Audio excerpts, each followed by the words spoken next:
Thanks for having me, Rob. And thank you all for coming. I know there's a bunch of other events going on this afternoon, so thank you for picking this one.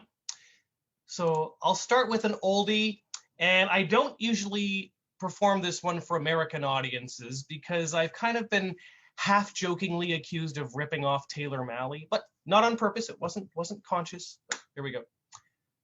How to write and perform an American slam poem. 8 simple rules. Rule number 1, make sure you set your political agenda right off the bat. It's important that the audience knows how hip and liberal you are. Take me. Sure, anybody can write an anti-racism piece or one that supports gay or women's rights, but do note, I am very, very vehemently pro-Muppet, which brings us to rule number 2, throw in gratuitous pop culture references. You know, like my man Quentin Tarantino, the way he does it in Pulp Fiction, having characters talk about McDonald's and Fonzie. Hey, that's a 70s thing, kids. Rule number 3, do not be subtle. Never be subtle. Always be obvious and direct. Avoid all metaphor, irony, and underlying implication. Don't be subtle. Never, ever be subtle. Subtlety bad.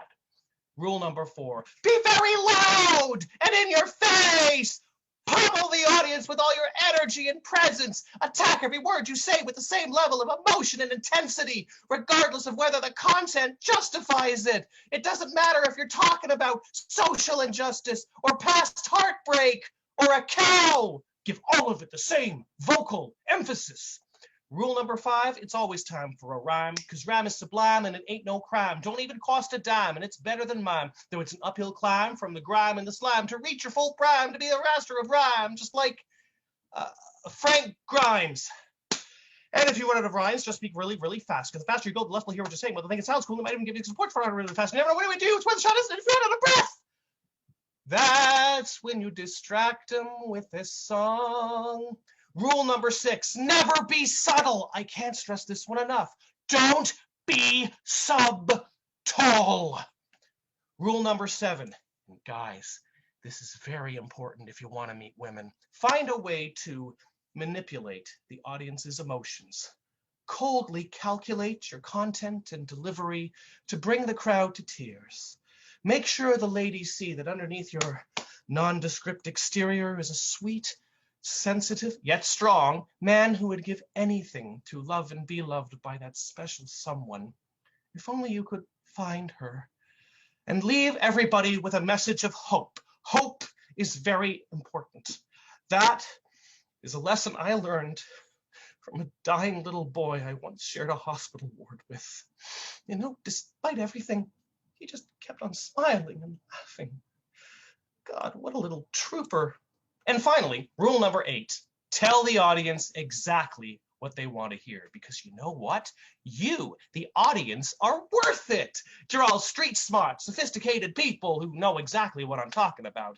And sure, there are a lot of problems in society today, but you have the power to end them all through poetry competition. And I know that everything will turn out fine if you just believe in yourself and cling to hope. Peace out, man.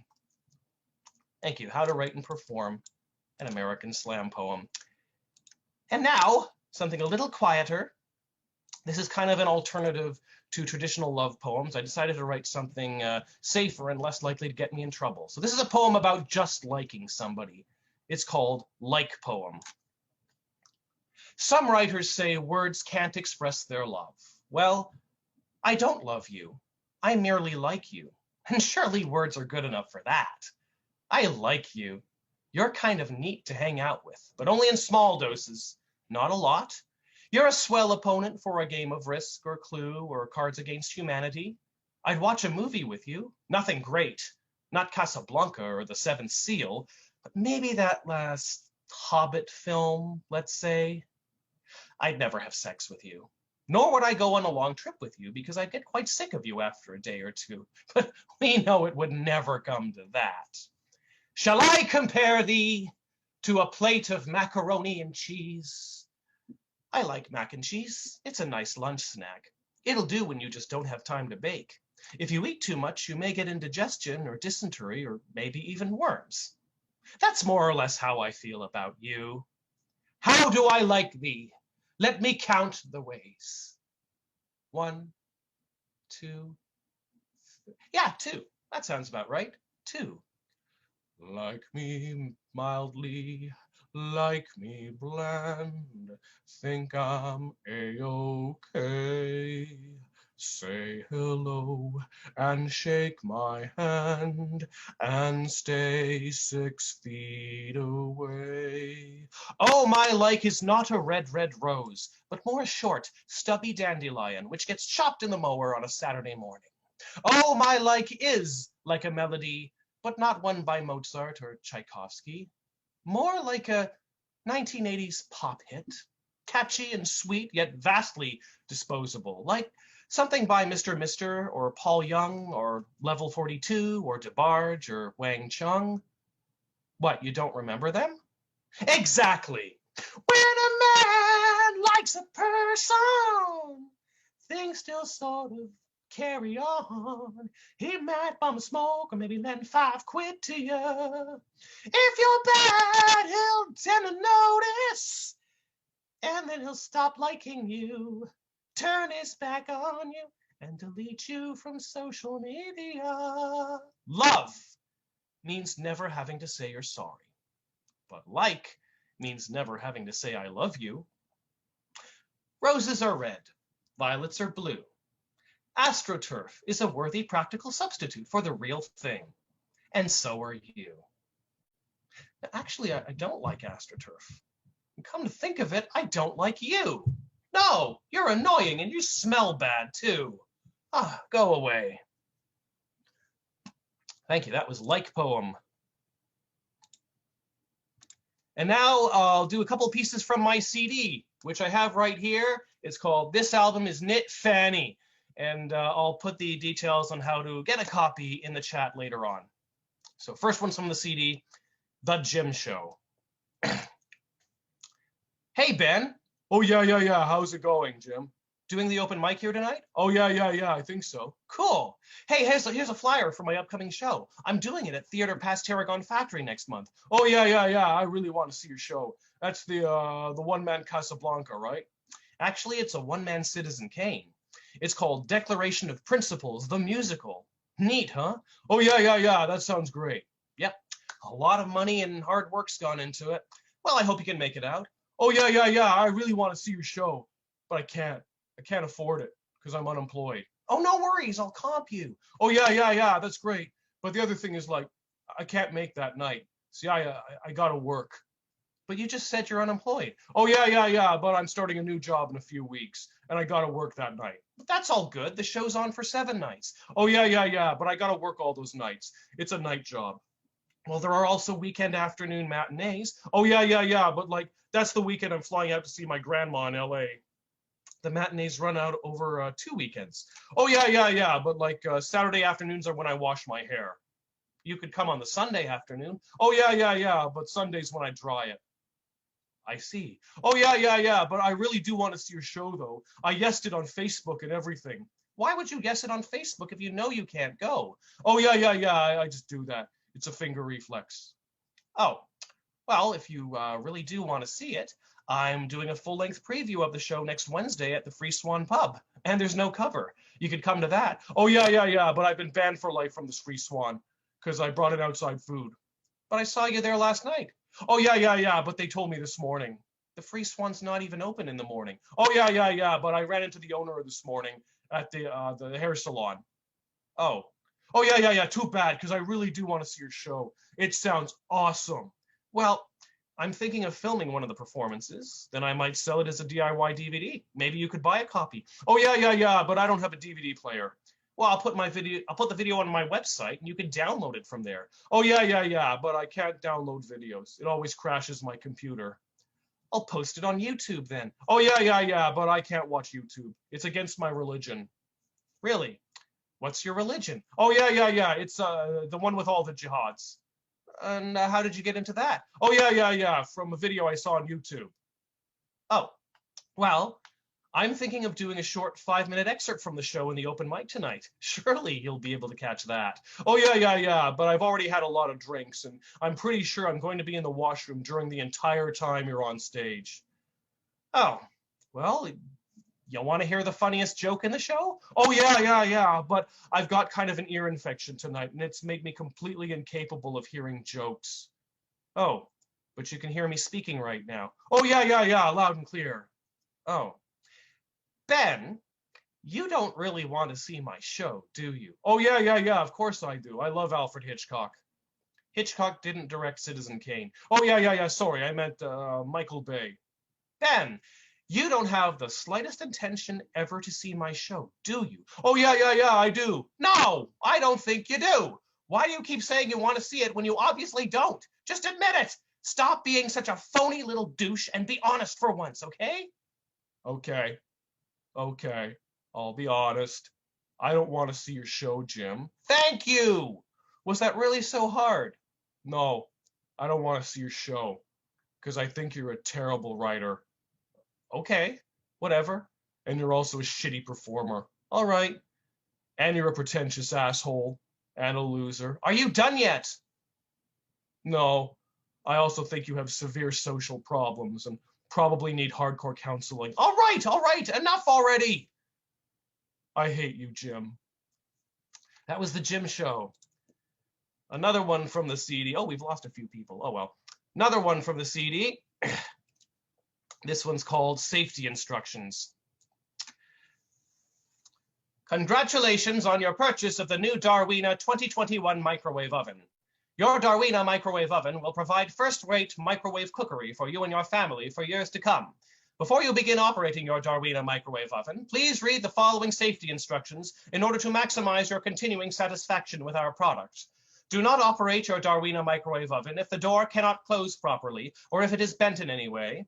Do not use if the hinges or latches are broken. Do not stand in front of the Darwina microwave oven for a long period of time, as this has been known to cause tumors. Do not leave an operating Darwina microwave oven unattended. Do not use a brown paper bag to cook popcorn, as this creates a risk of fire. Do not put your face or any other body part inside your Darwina microwave oven while it is operating. Do not bring your Darwina microwave oven into the shower or bathtub with you. Do not lift your Darwina microwave oven in the air and strike it upon your head repeatedly. This has been known to cause injury. Do not stand under a falling Darwina microwave oven after it has been dropped from a tall building. Do not place your Darwina microwave oven in a catapult and then have someone release the catapult while you are standing within the oven's flight path. This can be rather dangerous. Do not use your Darwina microwave oven as an ear-piercing tool or for home dentistry. Do not play catch with your Darwina microwave oven. Do not attempt to fit your Darwina microwave oven fully into your mouth or any other bodily orifice.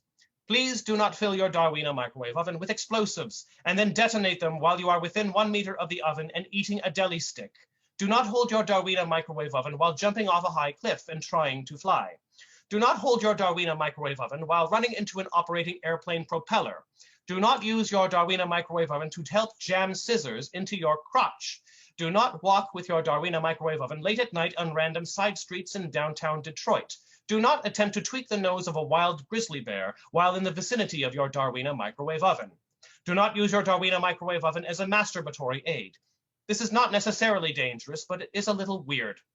Do not attempt to operate your Darwina microwave oven while tied to a railroad track, dangling from a skyscraper, running through enemy fire across a battlefield, sticking your head out the window of a moving vehicle, playing Russian roulette, waving raw meat in front of a charging bull, diving into an empty swimming pool, eating Drano, drinking arsenic, horsing around in a room full of industrial machinery, or smoking. Do not attempt to operate your Darwina microwave oven while pulling the trigger of a pistol, only to find that the pistol appears to be out of bullets, and then, out of puzzlement and curiosity, peering down the barrel of said pistol while pulling the trigger again. Thank you for taking the time to read the safety instructions for your new Darwina 2021 microwave oven. Every one of these safety instructions was created as a result of numerous tests involving a multitude of live human and animal subjects, many of whom were orphans, kittens, and adorable doe-eyed little bunnies. That was called safety instructions. All right, next up, I'll read a little story. Do we have any comic book fans here? Blah, blah, blah, blah, blah. I can only see 4 of you because I'm on speaker. Oh, well. This is a story called How I Freaked Out the Spider-Man Guy. The Spider-Man Guy told me that there was no way I could ever freak him out. It just wasn't going to happen, he said. He had seen it all. He owned several rare issues of the Amazing Spider-Man comics from the 60s. He had hunted down and purchased every Spider-Man collectible all over the US that he could find. He'd worked as an extra in a movie Tobey Maguire starred in shortly after playing the wall crawler. He'd even met Sam Raimi and got his autograph. Or so he claimed. I swear, I came real close to freaking out when I met Raimi, he wrote to me in a comic book themed chat room once. Dude, like so close. I mean, this was fucking Raimi, but I knew I had to keep my cool because I didn't want to make an ass of myself in front of fucking Sam Raimi.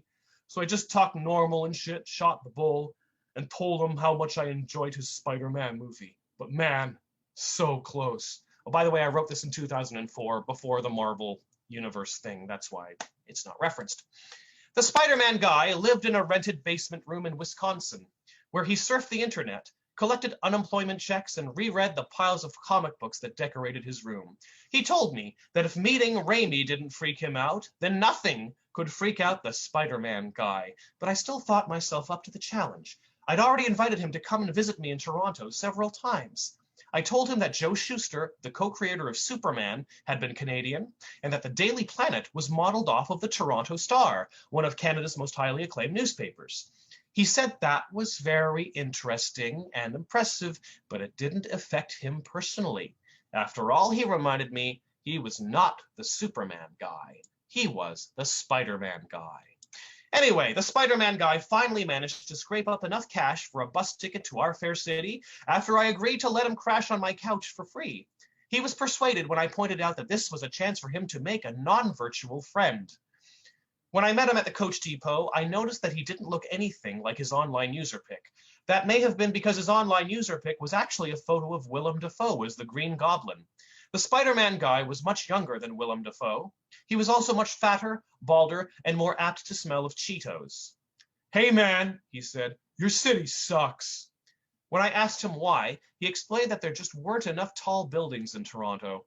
How the hell was anybody supposed to get around town via swinging from web strings? Not like New York, he said, shaking his head in pity. Spider-Man just wouldn't ever want to come here. Undaunted, I led the Spider-Man Guy to the subway, leaving him under the impression that we were heading for my apartment. But I was really preparing to unleash my secret weapon. Soon we were standing in a car lot in Yorkville, located between a Ford Lincoln dealership and a spa, and across the street from a multi-level parking garage.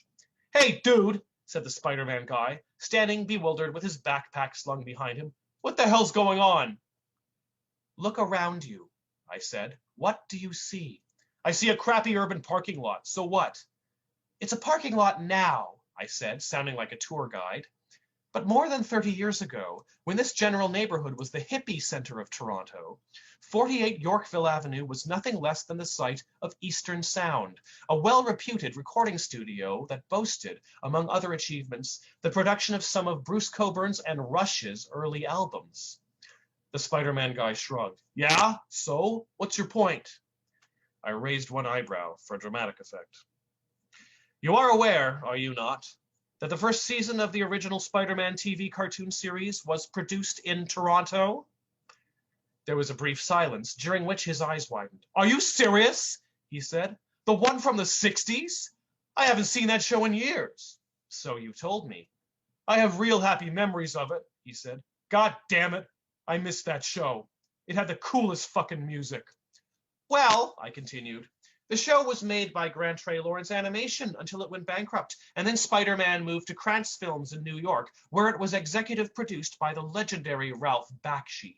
But, and here I raised my index finger, you may not be aware that, for all 3 seasons, the soundtrack was recorded and mixed here, at Eastern Sound. Holy shit, said the Spider-Man Guy.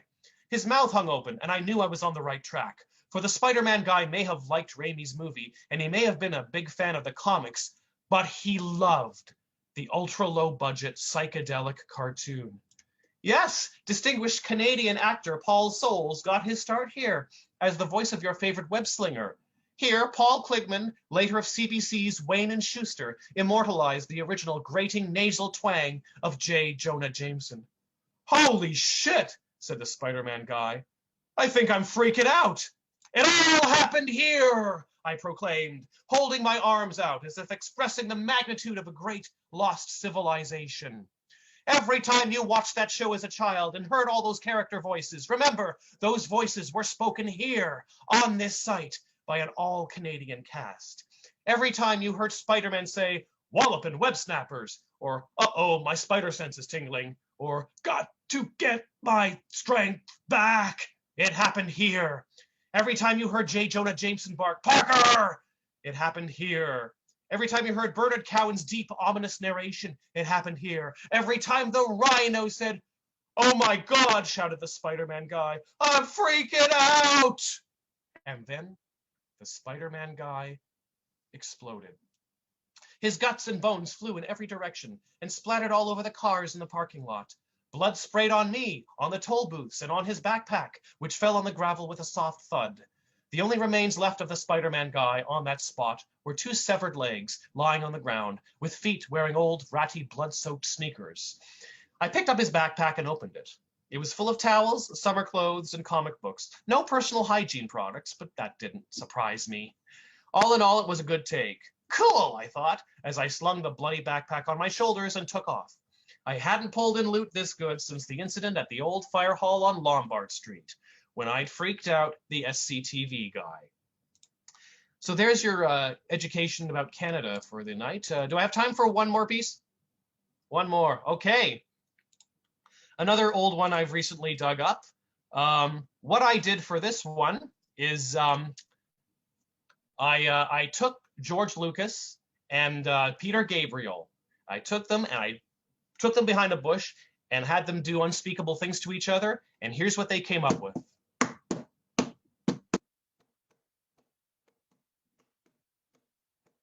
May 25th, 77, when the Star Wars movie come, it was business as usual for galactic bounty scum. Oh, Greedo, Greedo, Greedo, Greedo. Oh, Greedo, Greedo, Greedo, Greedo. Give him money, or Han is dead, or Han is dead.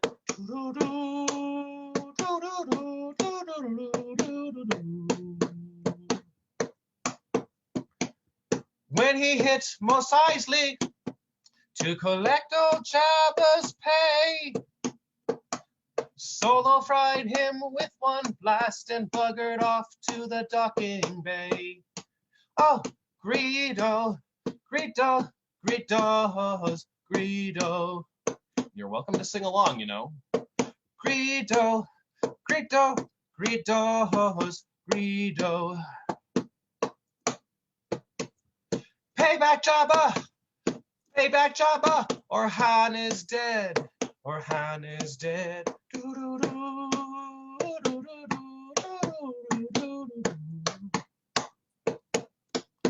You can shoot down a smuggler, but you can't shoot down the Force. Not that Greedo had a chance, Solo creamed his ass, of course. Oh, Greedo, Greedo, Greedo's Greedo. Oh, Greedo, Greedo, Greedo's Greedo.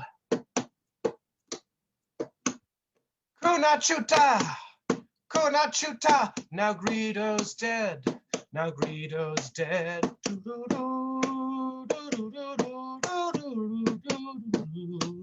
And the eyes of the world saw Han shoot first. Han shot first. All right, thanks again for coming and staying. My name is Jeff Cottrill. I've got a lot of stuff coming up and a CD for sale. I'll put that on the chat. Thank you for having me, Rob. Yes! Yes! Hey!